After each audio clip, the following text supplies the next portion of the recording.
you right when you don't need money, honey. That would certainly make a hit. Welcome, everybody, back to the podcast. I'm Sean Williams, here with Alex Vickery Howe and Amy Matthews. Hi. How are you guys? My good.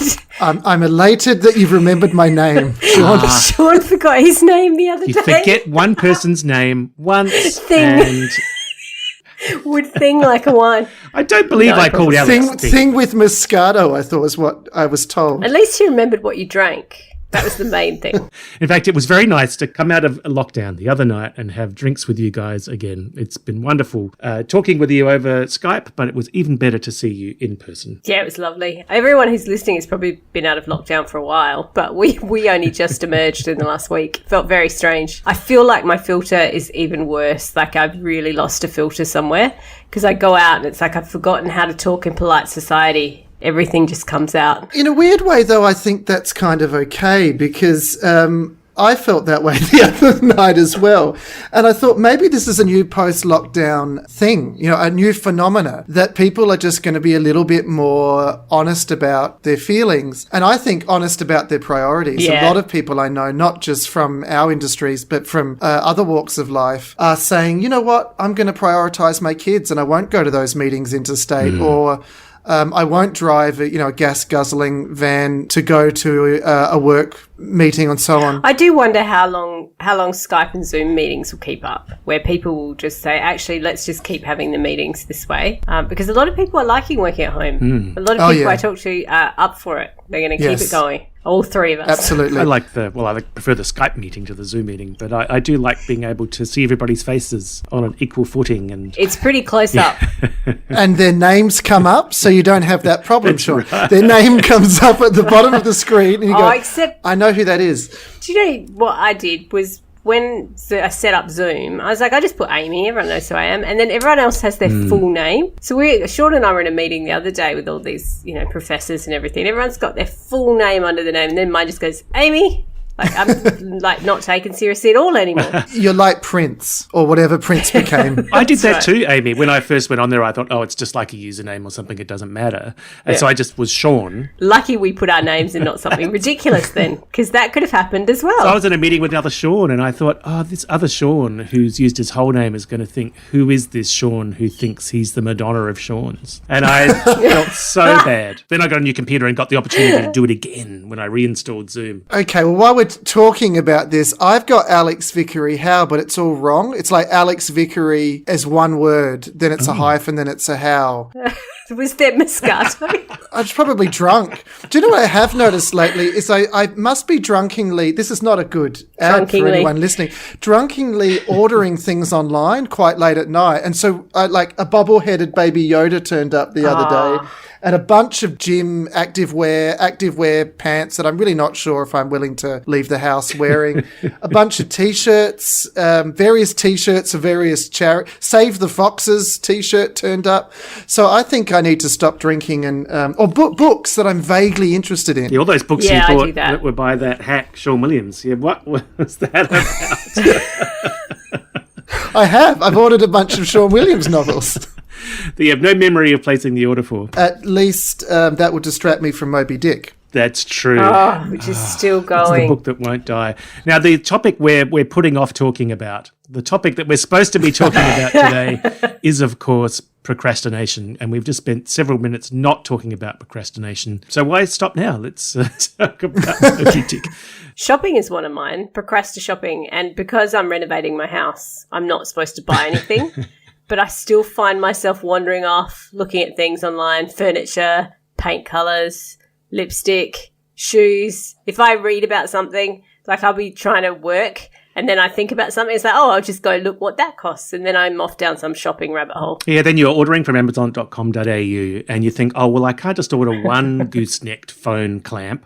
I'd better see what else is on my wish list. This was me this very morning. And then I'm hunting online just to I don't know, reduce my carbon footprint. What is a goosenecked what? A goosenecked phone So it's like a clamp. thing you attach to your desk or another piece of furniture, and it's got a gooseneck on it, and at the end of it is your phone, so you can position it in weird ways. And eventually, after failing to find anything else I wanted, I cancelled the order. That was half an hour. I do that as well. You fill up your bag and then never actually follow through. See, that's the mistake I make. I don't cancel the order. I go, oh, what the hell? What the hell? Future Alex can deal with that. I'm finding lately my form of procrastination is just to find random subjects of interest and burrow down. So I was looking up, I watched a documentary on Masters of the Universe, the 1980 I don't know what film, and how Frank Langella really enjoyed playing Skeletor, and how it was Canon Films who were, you know, the average film studio has like 4 films in production at a time. They had like more than 80 at a time, and they didn't have the budget for the final He-Man versus Skeletor sword fight. They built a set that had levels. It was designed for a sword fight, but then they just went, no, we're out of money. So the final sword fight's like really close handheld camera with a disco light behind it. It's terrible. But I went down that rabbit hole. You went, oh, well. I did. I remember my mum taking me You're and my one brother. of the few. And then what is weird about this conversation, why I think I'm living in the Matrix, is that just yesterday I was off procrastinating, watching Architectural Digest videos on YouTube. And they had the guy from Stranger Things, I can't remember his name, the cop from Stranger Things, and they were looking around his New York loft apartment that he's just renovated. And in Pride of Place was a giant framed signed poster of that Masters of the Universe movie. Yep.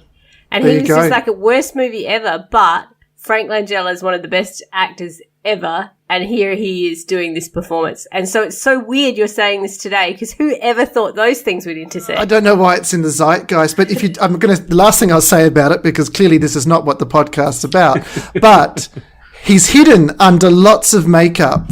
But the work that guy's doing with his eyes, like, he is absolutely brilliant. I'm raving and I'm getting too close to the microphone, but he is absolutely brilliant in that role. And so anyone who hasn't seen the film, it's awful. Courtney Cox is in it too, if you're a Courtney Cox fan. It is awful, but I think it's one of the best of those kinds of performances where you have a I really think I'm in the Matrix. How are you talking about this when I was just watching this thing yesterday?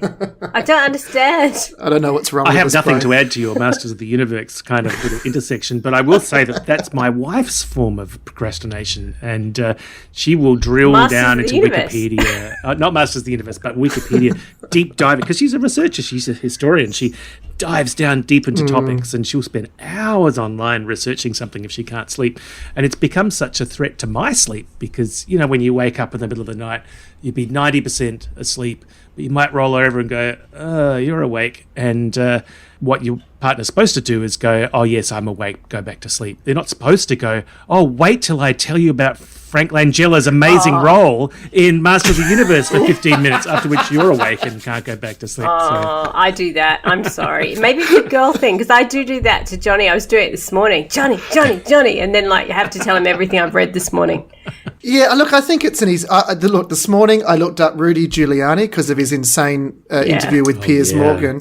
Looked into Rudy Giuliani's de-evolution over time, and then that got me onto Greta Thunberg, and then that got me onto some other young activists, and before you know it, 3 hours of your life has expired. Isn't that Wikisurfing? Is that what it's called? Where you go from link to link to link until eventually you end up at Hitler or something, some kind of endpoint you always end up at. All roads lead to Hitler. Some friends of ours used to have YouTube surfing parties where you'd go over and then also for a while there was like film clip surfing where one film clip would lead you to the next one to the next one. All 80s songs, all from my childhood. I did notice during ISO that they were listing the things that took off, like sourdough obviously. And then weirdly, talk about the zeitgeist, they were saying weirdly things just all take off at once. So in Australia, cinnamon scrolls took off all of a sudden. Really? And then fika, Swedish fika, the idea that in the afternoon you stop and eat cake, became a thing all of a sudden. Quite okay with that? Yeah. It trended all of a sudden in Australia. And they're like, why all at once is it in the zeitgeist? There must be an influencer behind it, surely, somehow. Yeah, it's pretty disparate. Or Facebook. Some kind of hive mind. I think the absolute zenith of Wikisurfing and online procrastination was when I was doing my PhD, and I looked up the psychology of procrastination for a few hours to see what I was doing. And I thought, now we've gone so meta with it. What is the psychology of I don't recall, Amy. I don't recall at all. That is a PhD in action right there. Avoidance and...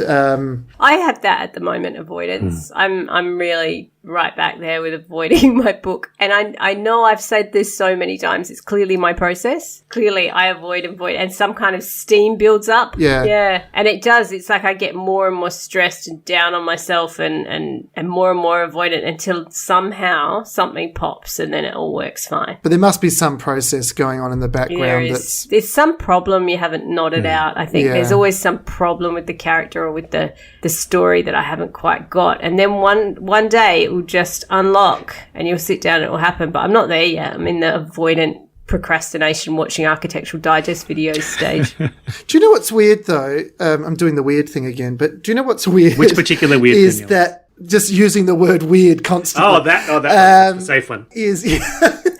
Don't mention the other weird things I do. Is that if you've been sitting down all day, you've been looking up procrastination. I think I looked up a TED talk on procrastination as well. I remember looking I can't remember who did that, but it's actually really interesting, the different brains at work or the different parts of your brains at work. But you'll be doing that for hours, but then you might go and see someone. I've got a friend around the corner. We could take the dogs for a walk or go for a coffee or, eat lots of chocolate with Sean or something like that. And then you'll suddenly be really hungry to get back and write. Yeah. Mm. It's like you haven't been writing while you could have, while you had all those hours, but suddenly you go, oh, now I can't. Oh, crap, I've got to get back there and I've got all these That's what teaching is ideas. Like, it's when you're not teaching and you've got all this time, you somehow become quite avoidant. And then when you're teaching and really, really busy, all you want to do is write. Yeah. Because you can't. Absolutely. Now, Amy, you coined that wonderful term, procrastibaking. I think it's already a term, but I'll take credit for it. I'm crediting it to you because I think it's a great term. And I'm just wondering, are you baking it at the moment? And what are you baking? Is it cinnamon scrolls? I did. Can you send us some? I did the sourdough thing years ago. Like, was way ahead of the curve, way cooler than the rest of you. But I did it when I was doing a book and I put it in the book in the end. But I haven't been. I did it at the beginning of ISO, did a bit of baking. I still am cooking a bit. Like I don't know whether there's something about needing to comfort yourself when you're at this stage of avoidance. Yeah. But no, not so much. What am I doing? I'm in the shopping phase, actually. I'm just looking at stuff and going down wormholes reading. But I do like to bake when I'm really, really stressed, I have to say. Baking would make me There's more stressed. something about the slowness. Well, I never did it. This is like a joke with my friends because I was always like, I don't bake. I'm not a baker. I'm not very precise. I don't know if you've known me a while now, but I'm not really into precision. I'm more of a broad brush kind of person. And so the idea of weighing and measuring, I get so bored, drives Johnny nuts because he's so precise.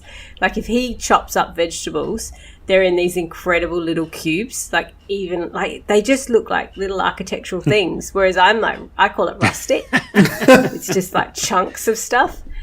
So baking is a real challenge because I'm not very good at weighing. I'll be like, that's good enough.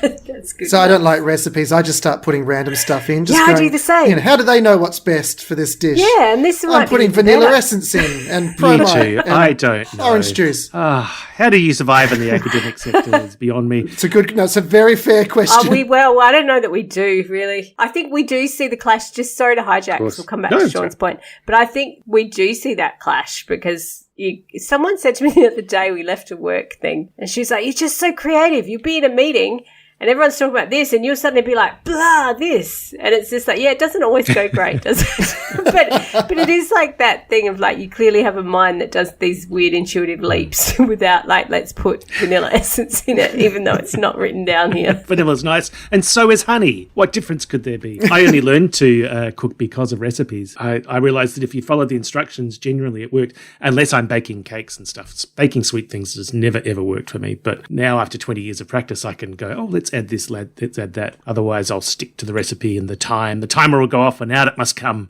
The problem with that, though, is different ovens. They're all different. Different ovens. We just moved house and we're in the house we're in now has got this really hot oven. So you have to adjust everything. It has to be lower and shorter. I'm still working it out. That's why I keep burning my frozen pizzas. Frozen pizzas. Because it's my oven. It is. It's a bloody oven. That's the extent of my culinary skill. I'll give you some pizza lessons. Yeah, so Sean's the pizza master. Amazing. Yeah, really amazing. You're a great cook. But is it an interesting kind of little microcosm for how we work as writers, that Sean is very precise? He's very precise. He's very precise and knows where he's going.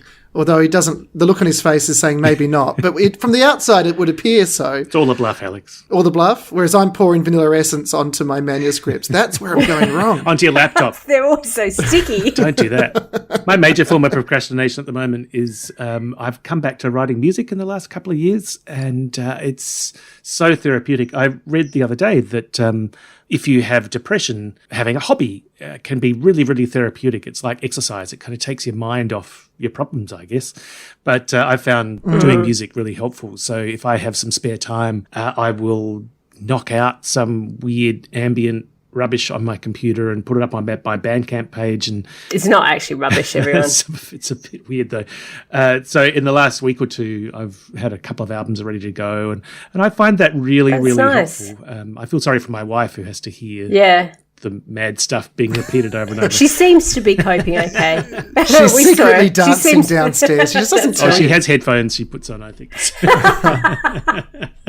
But music is an interesting one. I don't think my aunt would mind me saying this, but my aunt's been saying that as a result of COVID and everything else that's happening at the moment, you know, she lived in America for many years and has a daughter over there, you know, so there's all of that as well. But she's been on YouTube a lot, listening to her watching and listening to her favourite bands from the kind of 80s, 70s and 80s mainly, early 90s, and, you know, reflecting on all these great artists, and YouTube will take you down that rabbit hole from one to another, and, you know, before you know it, you're reading about these people, like, you know, and you're suddenly going, oh, well, who is the lead singer of Depeche Mode? And, you know, oh, wow, he went through a lot. Okay, he had a drug problem. Okay, etc., etc. And then she turned to me the other night, I was there, and she said, this is my way of dealing with a kind of a crazy world at the moment. I'm retreating into a nostalgia. Yeah. And I said to her that I'm definitely doing the same thing. But what about all those young people, of course, who haven't got the great times to look back on, and in fact this is their formative time. I thought that was a kind of chilling moment between my aunt and I ended up putting that scene in a book. I actually put it into a book. I thought this is an interesting thing, the power of nostalgia. And we were talking the other night at Sean's place about the link between music and nostalgia, and how a song will just take you back to a moment in your, usually a teenage moment, I think. You know, I hear a song and go, wow, I'm 16 again, drinking, you know, brandy and Coke, sitting by the fireplace, trying to make out with various people, usually failing miserably. It was such a kind of grown-up image. Like the idea, I've got my brandy by the fire with the girls. Like, my harem arranged around my feet. It's not like a keg party or anything. Maybe that was the problem. I was coming across like a 60-year-old man. Thank God you put Coke in it. Now I have brandy and Coke with Dad. It's not the same. By the fire. You made me think of something, though, about nostalgia. That when you're young, I think you go for other people's nostalgia. Like, I was thinking about when I was young and how the things that I loved were things like Stand By Me, looking back on the 50s, or even, you know, we had Back to the Future looking back on the 50s, or there was a whole bunch of stuff looking back on the hippie era of our parents, or then even Anne of Green Gables, this incredibly sentimental look back at the turn of the century when things were simpler. So I wonder if that's, you know, there's so much stuff set in the 90s now. I was just watching Derry Girls the other day, set in the 90s in Londonderry, and you know, and Stranger Things, and so young people kind of get to harvest nostalgia from before their time. And ahead of their time too. So, I mean, I read science fiction and fantasy all through my teenage years. So I was nostalgic for a future time, or a retro future. Science fiction that was written in the 50s that was about 1980, but a different 1980. Yeah. I found that very appealing. Or Back to the Future. I think it's 2015 when they go to the future. Yeah. And it's that really futuristic but still really 80s environment. And I saw a thing on, like one of those BuzzFeed things you never realised, or like actors you never realised played this character. Frank Langella was Skeletor. Exactly. But they were talking about Back to the Future, and you never realised that Michael J. Fox played his own daughter. I was like, yeah, we did. Everyone knew that. No, I'm the one guy who didn't. And I always wondered why the camera lingered on her when she first appeared. What? And I was like, why are we lingering? Is she famous? And it wasn't till, and I'm not, this is confessing too much. I think we can count on one hand the years ago that I realized. It was probably like 3 or 4 years ago. But you're younger than me, right? So how old were you when you saw the film? Old enough to get my shit together. Were you at the movies, though? I was at the movies. Yeah, I was. My mum took. Yeah, because there was a lot of publicity about it at the time. No, I don't recall. Don't recall that. Look, I only fairly recently realised why the Pentagon's called the Pentagon. I don't even. It's shaped like a pentagon, and I thought it just. So did you think they built the building to reflect the name? I thought it was a metaphorical pentagon. The 5 departments of the government or something like that. Yeah, exactly. Yeah. I thought our tentacles are reaching out 5 different ways. We're a pentagon. So we work in a building that's a square. What does that say about us? We are the squares. Hey, do you guys have any techniques to recommend to our listeners for conquering procrastination? My preferred method of beating procrastination is having a really tight deadline that I cannot break. Or potentially starving to death. I mean, that was the method that I used when I was a full-time writer. If I didn't produce the book, I wouldn't eat. But I'm still learning how to juggle procrastination in an environment where I'm making money without necessarily writing the book, so I can just write the book when I feel like it. But how do you guys? Until his performance review. Right. And then there's the deadline. Yeah, sheer terror and deadlines. I think deadlines are really important. Sheer terror. I think... finding whether it's a hard deadline or a sort of manufactured deadline, but kind of saying to someone, I will send you this by X date, this will happen. That's enough to lock me in. Even if it's like you're writing an academic article and I've got to write 1,000 words to then give to my writing partner so that she can then write the next section. And I will just set a date that I will have this done by this time. Yeah. And in real life terms, it doesn't necessarily matter, except that I promised to do that. So I'll set promised deadlines, knowing that I will have to send a potentially embarrassing email. Well, not even embarrassing email, but they'll have to send an email and make excuses. And I don't want to do it. So we're all a bit afraid of failure there, right? Like we don't want to fail to meet the deadline. Yeah. I mean, eating's a good one too, Sean. Sorry. Yeah. The other one, I read a great quote. This is a bit embarrassing because I can't remember who it is. It's a great painter. It might be Picasso. It might be Van Gogh. It's someone like that. But they were talking about that fear that you get of inertia, because we've talked about that before. Part of my sheer terror is, what if I never start again? Yeah. What if this is it and I've stopped and I can just never, I'm lazy and I never do it again. And he said the greatest way to conquer the fear of not painting is to paint. Yeah, that's true. And then you've just done it. So I think sometimes it's just making yourself sit down. We say that to students and it sounds so naff, but it's true, right? If you sit down and start typing or reading what you've done, usually you find time will just start to slip away and you've done a bit and then it feels good.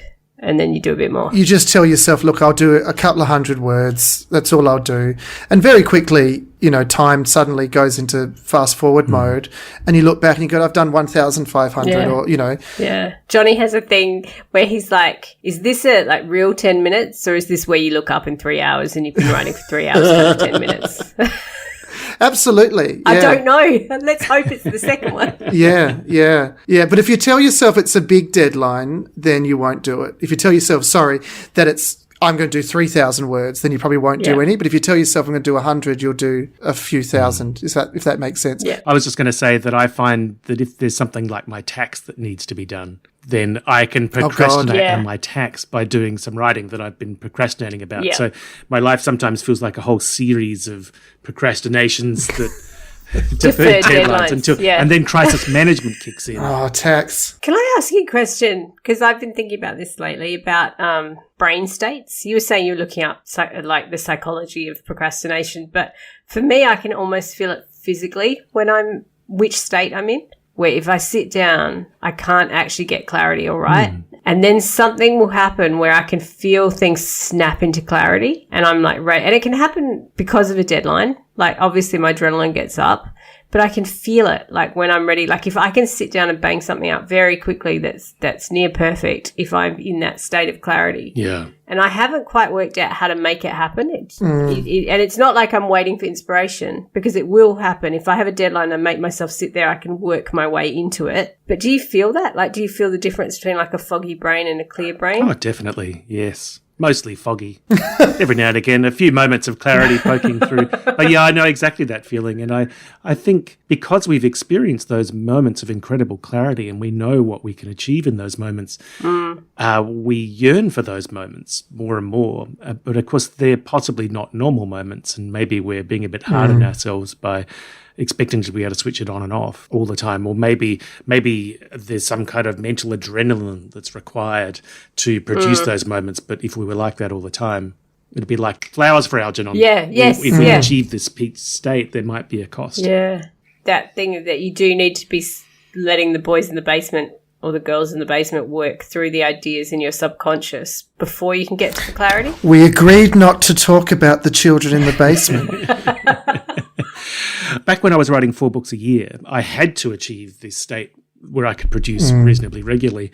And I trained my body and brain to to be able to achieve this state. And I say, and I maintain that it's still true, that if you give me a laptop and a pair of noise-reducing headphones and you play a particular piece of music through those headphones, I'll be able to produce anything, because my brain has written so many millions of words in those conditions that you could be jackhammering next to me and I could still... I think that Pavlovian thing is so true, because when I'm working on a book, like when I really dive in, I'll pick one spot for that book. So this book might be a kitchen table book. This book might be... You're like a cat. I am. Or like this might be the book I might write mostly in bed, or this might be the book I write like, and I may need to move just to get rid of my avoidant feelings, but also I usually have a song. Yes. Or I remember being really stuck. One year I had to produce 240,000 word books, and a friend of mine recommended those, are they theta wave kind of things, beta wave things. And she sent me a link to something, and I was like, oh, this would be rubbish. But I got myself so Pavlovian, I'd just turn it on, wouldn't really hear it anymore. It could run out and not be playing, but just the act of putting it on got me straight back to that moment. And then when you finish the books, you couldn't listen to it again? Because I often find that with music. I'll listen to one piece of music over and over and over and drive my wife mad. And then at the end of the book, I go, oh, that was great. Let's kick back and listen to that nice piece of music. And I'll go, no, I can't bear it. Yeah, because the book I'm working on now, it's like a 90s playlist. It's a really, really nostalgic 90s playlist. I bet that took a while to put together, probably several weeks during which there's you a bit of procrastination there. Yeah, absolutely. No, I think we've often come back to music in this podcast, and the ability of a song to kind of take us somewhere. And but I also think, talking about brain fog, I just wake up some days so ready for everything, and other days I generally wake up and go, oh, no. No. Why am I still here? Why am I still here? And there's never any external, I mean, maybe I'm just moody by nature, but there's never any external reason for it. And some days I just wake up and I'm like, yep, I will write a few thousand words today. It'll just happen. I'll stop for coffees and that's about it. And then other days, like, everything's pulling teeth, just pulling teeth. It's such an unpleasant feeling, that feeling, where every word's so hard. And they often end up being good, those words, I know, you can't pick them. Yeah. You can't pick the difference. No. We make it sound so unpleasant, but it's really fun too. We should do the next episode where we're talking about all the fun bits. Yeah, well, that's right. Maybe we will, if we ever get around to it. Procrastination is, in retrospect, the procrastination is so much fun. When you're doing it, I feel the avoidance, like I'm feeling guilty that I'm avoiding work. But when I look back, I mean, each book I can think of things I went down road. One time with one of the Westerns, I got obsessed with photography of tornadoes. Oh, wow. So specific. But there's these amazing artistic photographs and photographers of the planes who just chase tornadoes and take these incredible photographs. I had a character in my second novel, and I wanted to have a really interesting kind of hobby of playing and listening to Squeezebox music. So I spent weeks listening to Squeezebox music, and I think the one sentence that ended up going in the book about it got cut in the final edit, so it was useless. But I, got a taste for Squeezebox music, so that's something. I love researching places. I just go down rabbit holes looking at cities and towns, and I've got what I'm writing set in Wilmington, Delaware at the moment. I knew nothing about Wilmington, Delaware. Now I'm obsessed. Yeah, I know everything about the river. I know where the neighborhoods are. I know what supermarkets chains they have. I know everything. I know some writers that prefer that to the actual writing, who actually just enjoy researching and then go, oh, now I have to actually do some creative thing on the end of this. But it's a real trap for new writers too. They, particularly fantasy writers, they'll spend years working out the rules of the world and drawing maps, and making up magic systems, and never write a single word in their story. Wow. Well, we're coming to the end of our episode now. That's something we can't procrastinate on. I fully expect that when this episode comes out, there'll be a big spike in people watching Masters of the Universe, and no one will know why. But it's because we've talked about it. We, the masters of procrastination, have started a new trend. Thank you very much, Alex and Amy. Are you heading off to write now? Is that your plan? Are you going to launch into your next project? I have to. I'm on deadline now. I'm screwed. There's no more avoidance. I'm screwed. The other way to look at that would be, I'm working on a project. It's going well, There'll be a book in about 5 weeks. Alex, do you have any deadlines lined up? Well, actually, really, the academic articles are what I've been avoiding by doing creative work. So I just had a meeting with a professor interstate, and I'm like, okay, I actually have to do that. So I've been weirdly using creative work to procrastinate from the academic work. Yeah. So I need to get knuckled down and actually do that. Well, I might go bake some cinnamon scrolls. Yum. And maybe I'll share them with you if I don't eat them all. I think I'm now at that point of being on deadline where there will be no cooking anymore. It will be pizza tonight, kids, because after this, I'm just sitting down and I'm not getting up again. Well, I'm going to visit Sean in that case. Although pizza's not bad. Excellent. See you next time. Talk to you soon. Bye. Happy writing. Happy writing. Why don't you write when you don't need money? All your notes sound alike too much. All of them starts with I love you, honey, but they end with the same old touch. Just for a change, send a nice loving letter and cut out that please remit. Why don't you write when you don't need money, honey? That would certainly make a hit. And this is Sean's clap. You did it! Yay. King of the world! King of the claps. King of the clap is not the title you want. No, you don't want to be king of the clap. It's an outtake coming on.